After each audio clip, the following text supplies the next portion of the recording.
I want to know, why doesn't the band release new material? I already asked Dee about that when I interviewed him, but I wanted to hear from you. I understand that, you know, the fans are always waiting for the new songs to go to buy beer or anything like that. But I suppose for a musician it's always exciting to create new material, no? Well, for Dee it is. I mean, he does it on his own solo record, you know, and so whatever his reasons are for either not doing it or doing it's his reasons. I don't know. I think everyone thinks, well, just because you're a musician, this is what you want to do for the rest of your life, and you can't wait to do something new. And that doesn't apply to me. I never liked the studio to begin with. I never enjoyed that part. I thought I would. I never liked it. So, you know, we did the Christmas record, and that was very successful. That was a really great idea. We were very focused in on that, and that was a great record, and that was new. And we re-recorded Stay Hungry, and then we put in 8 more songs on that, so that was new. But the truth is, when you play for the fans, if you were to, if a big sign went up at a concert, and you said, tonight Twisted Sister is going to play these 17 songs, and these are all the 17 songs you want to hear. It says, but they have a new record out, and they'll play 5 new songs, and we have to take 5 out of this list. Which would you take out? And they wouldn't take out 1 song. Okay, I mean, that's the truth. So you could think they want to hear it, but they have no interest in hearing it. They really don't. They want to hear what they heard for the first 4 albums, and that's just the truth. I mean, it doesn't mean that they're right and nobody wants to hear new stuff. But what it means is, when you spend your hard-earned money and you're going to see what is considered a legend in your mind, and you have these records that have been fed you for 20, 30, 40 years, you want to hear those songs. So when heritage bands like Twisted make a new record, it's pretty funny. The first week they're playing 5 new songs from the new album. The second week of their tour, they're playing 4 new songs on their new album. The third week of their tour, they're playing 3 new songs.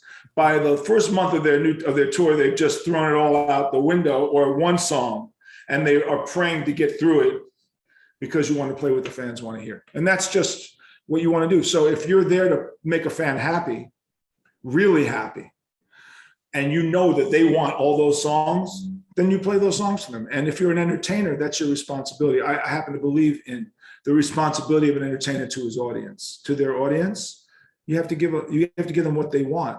95% of them want that. Okay? So there may be a tiny percentage that want a new one here and there, but 95% of them want that. And our job is to give you that, and to give it to you the best way we can, so that you leave and tell your friends, how could you have missed that show? That was the best show I've ever seen. And they all do, because that's how we headlined all those gigantic festivals. Think about this. How many bands in this world can a promoter trust with 100,000 people? 10 bands, 20 bands, maybe. We're one of those bands. Promoter goes, yeah, they'll close a show, 100,000 people. Now the promoter has millions of dollars invested in that show, right? Millions. And not only in that show, but in his festival. And he has to make sure the fan walks out and goes, that was the best damn festival in the world. If one of those headliners suck, that's not going to be too good. So he hires Iron Maiden, because they'll do Iron Maiden, or he hires Judas Priest, or he hires Kiss, he hires Guns N' Roses, he hires Twisted Sister. Why? Because we give 100,000 people a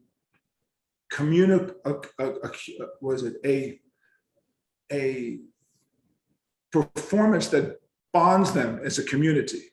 So the last show we did was in Mexico with Kiss, and it started to rain at the end of our set. So we played to the 40,000 people, and then it started raining and half of them left, and only Kiss played to maybe 20,000 of them.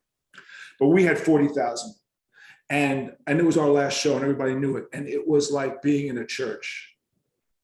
I get very emotional about the last show, because as much as I wanted it to be the last show, it was in Mexico, it was in South America, it was that religious connection, which doesn't exist anywhere else that way. not to say the fans in Germany and Sweden and Finland are not great, because they're great, but there's that thing, I can't explain it, or I did. It's more religious than anything else in a way. It's spiritually connected, and you could just tell. You could just tell. And that experience, if you don't have this in their channel, you will never know. It's one of the greatest experiences that any human being could ever feel. And last question, what can we expect for the future? Any possibility of shows again, or tours, or? We all had dinner about a year ago, and we never brought it up. So, I mean, it never even came up as a question. We just had dinner with our families, our wives, we were together. Never came up as a question. Just always said, pass the steak. I'll have this, that was it. And so will there be projects? There'll be repackaging of stuff. If I can find tracks that I've found before, remixes, we'll do that. Obviously D has his thing. He's doing his solo thing. Eddie's got his hot sauce. Mark Mendoza has a show called Area 22. He interviews people. I have my podcast, the JJ French Connection, JAYFRENCH, the JJ French Connection. It's on Apple and Spotify, everywhere you get podcasts. I'm having fun with that. And this is the story. So this is what I'm promoting is the book, and that's what it is. But I will say this: you don't know. Nobody knows. No one. We swore we would never get together again after 1988, and we got together again. So I will not say that it won't happen again, but I don't foresee it happening again, at least in the near term. So I'm dedicating myself to this right now, and being on shows like yours, and also having the opportunity to thank our fans around the world and let them know how much it really meant emotionally to us for them to be there. Thank you so much, Mr. JJ French. It was great chatting with you, having you on Wikimetal Happy Hour.